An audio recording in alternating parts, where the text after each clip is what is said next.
सुप्रभात बच्चों। आशा है आप लोग सपरिवार सभी लोग कुशल से होंगे।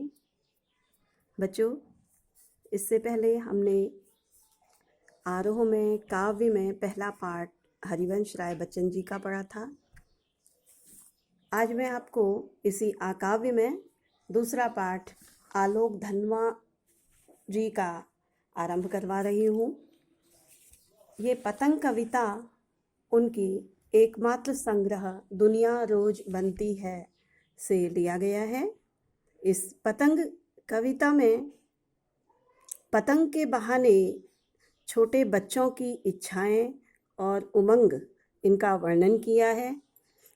जैसे इस समय के मौसम को देखते हुए भी आप देखिए कि जो ये समय चल रहा है, इस समय सभी बच्चे क्या बड़े सभी लोग घरों के अंदर बंद हैं।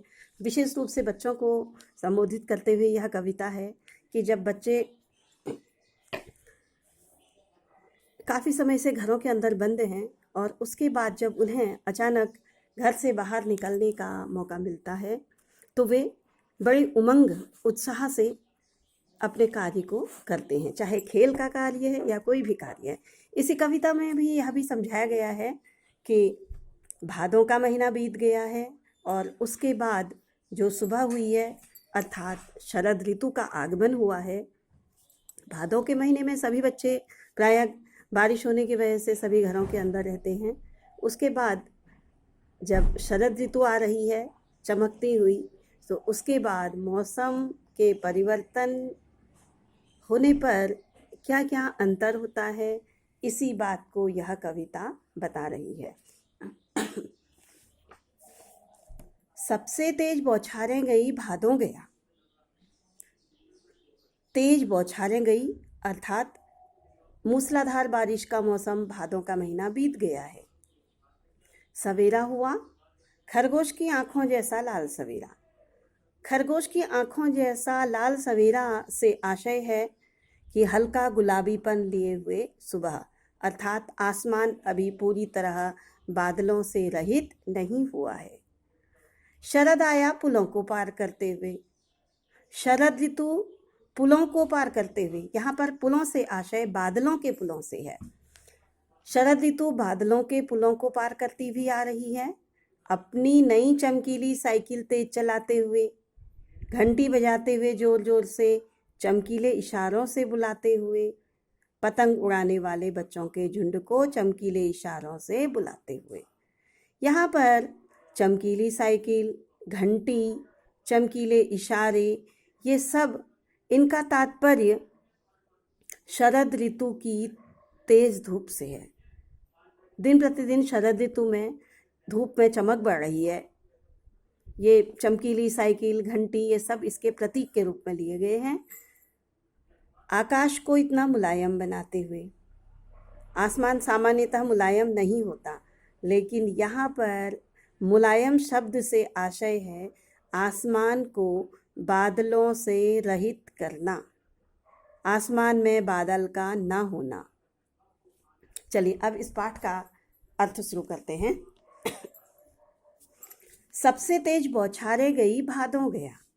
मूसलाधार बारिश का मौसम अर्थात भादों का महीना बीत गया है। सवेरा हुआ खरगोश की आंखों जैसा लाल सवेरा। उसके बाद की सुबह खरगोश की आंखों की तरह हल्की लालिमा लिए हुए है, अर्थात आसमान में अभी भी हल्के बादल छाए हुए हैं। शरद आया पुलों को पार करते हुए। शरद ऋतु की तुलना एक बच्चे से की गई है। यहाँ मानवीकरण अलंकार भी है। शरद ऋतु बादलों के पुलों को पार करती हुई आ रही है, अपनी नई चमकीली साइकिल तेज चलाते हुए, अपनी मौसम रूपी साइकिल की चमक को दिन प्रतिदिन तेज करते हुए, घंटी बजाते हुए जोर जोर से, दिन प्रतिदिन अपनी मौसम की चमक को तेज करते हुए, अपनी चमक के माध्यम से पतंग उड़ाने वाले बच्चों के झुंड को शरद ऋतु बुला रही है। आकाश को इतना मुलायम बनाते हुए, आसमान में अब बादल नहीं हैं, धीरे धीरे आसमान में बादल कम होने शुरू हो गए हैं।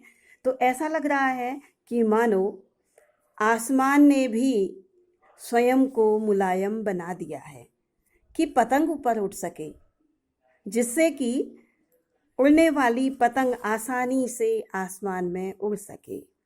दुनिया का सबकी सबसे हल्की और रंगीन चीज उड़ सके, दुनिया का सबसे पतला कागज उड़ सके, बांस की सबसे पतली कमानी उड़ सके।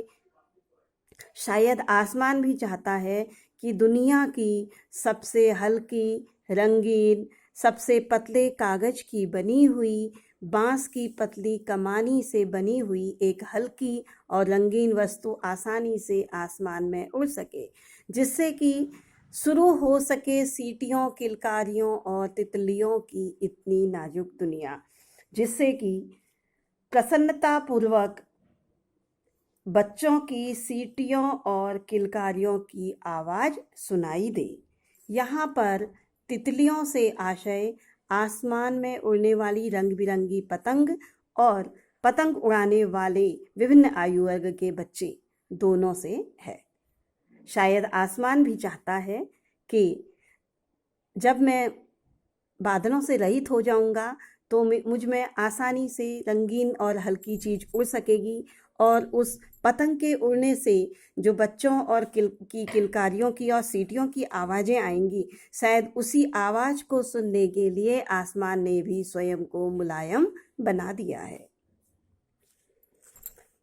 यहाँ पर संपूर्ण पंक्तियों में शरद ऋतु की सुबह की विशेषता बताई है कि वह खरगोश की आँखों की तरह हल्का गुलाबीपन लिए हुए होती है, और शरद ऋतु एक बच्चे की तरह बादलों के पुलों को पार करती हुई आ रही है। यहाँ चमकीली साइकिल, घंटी, चमकीले इशारे, इन सब से आशय शरद ऋतु की दिन प्रतिदिन तेज होती हुई चमक से है। आकाश को मुलायम बनाते हुए, आकाश को मुलायम बनाने का अर्थ है आकाश में बादलों का न होना। भाव सौंदर्य, ऋतु परिवर्तन का यहाँ पर चित्रण किया गया है। साथ ही बदलते मौसम के अनुरूप बच्चों के मन की इच्छाओं का वर्णन भी किया गया है। शिल्प सौंदर्य में आते हैं। भाषा सरल सहज है। शरद ऋतु को एक बच्चे की तरह बताया गया है, अतः यहाँ पर संपूर्ण काव्य में मानवीकरण अलंकार है, तुलना की गई है। पूरी कविता में उपमा अलंकार है। जोर जोर से शब्द में पुनरुक्ति प्रकाश अलंकार है। यहाँ छोटे प्रश्न आते हैं, सामान्यतः इम्पोर्टेंट प्रश्न भी हैं। खरगोश की आंखों जैसा लाल सवेरा से क्या आशय है, या खरगोश की आंखों की तुलना किससे की गई है। यहाँ पर खरगोश की आंखों की तुलना शरद ऋतु के नए सवेरे की लालिमा से की गई है। शरद ऋतु किन पुलों को पार करते हुए आ रही है। उत्तर है शरद ऋतु बादलों के पुलों को पार करती हुई आ रही है। साइकिल की चमक से क्या आशय है। साइकिल की चमक से आशय यहाँ शरद ऋतु की दिन प्रतिदिन होने वाली तेज धूप से है। आकाश को मुलायम बनाने से क्या आशय है। आकाश को मुलायम बनाने से आशय आकाश का बादल रहित होना है। तितलियों की नाजुक दुनिया यहाँ किसके लिए प्रयुक्त हुआ है। तितलियों की नाजुक दुनिया यहाँ पर आसमान में उड़ने वाली रंग बिरंगी पतंगों के लिए तथा पतंग उड़ाने वाले विभिन्न आयु वर्ग के बच्चों के लिए प्रयुक्त हुआ है।